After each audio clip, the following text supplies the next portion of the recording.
ఈ నరవ్ అనే బుక్కు సంబంధించి ఆ బుక్లో ఏదో ఉంది అన్నారు. ఆ బుక్ బయట రాలేదని ఫైనల్గా తేలిపోయింది. ఇప్పుడు చివరాఖరికి మోడీకి కానీ బీజేపీకి కానీ ఎన్డీఏ కూటమికి కానీ వచ్చిన ఒక్క లాస్ ఏమన్నా ఉందా? ఏం లేదు. అసలు ఎన్నికల టైం కల్లా ఇదంతా గుర్తుంటుందా ప్రజలకి అంటే? మొన్న అదే కదా జరిగింది. బీహార్ ఎన్నికల ముందు ఈయన చెప్పింది ఏంటి? ఓట్ చోరీ అన్నాడు. అది ఎన్నికల్లో అంశమే కాదు. ఈయనకి ప్రాబ్లం ఏంటంటే ఎన్నికల్లో ఏది అంశమో కూడా తెలియట్లేదు. తన ఈగో సాటిస్ఫై చేసుకోవడం కోసమే మాట్లాడుతున్నాడు.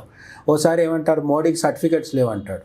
ఇంకోసారి ఇప్పుడు మోడీ పేరు ఎప్స్టైన్ ఫైల్స్లో వస్తే మీరు నమ్ముతారా చెప్పండి? ఇప్పుడు నేనేమంటానంటే ట్రంప్ పేరు ఎపిస్టైన్ ఫైల్స్లో ఉందంటే తను శృంగారానికి సంబంధించి లైంగిక చేష్టలేమని చేశాడంటే నమ్ముతారు. మోడీ చేశాడంటే ఎందుకు నమ్ముతారు? అంటే మోడీ మంచోడని కాదు నా ఉద్దేశం. ఒక్కొక్కరికి ఒక్కొక్క ఇమేజ్ ఉంటుంది. ఆ ఇమేజ్ని బట్టి నమ్ముతారు ఎవరైనా. మోడీ మీద ఆ టైం వేస్ట్ చేయడం దండగా. నేను అనేది మోడీ మంచోడని కాదు.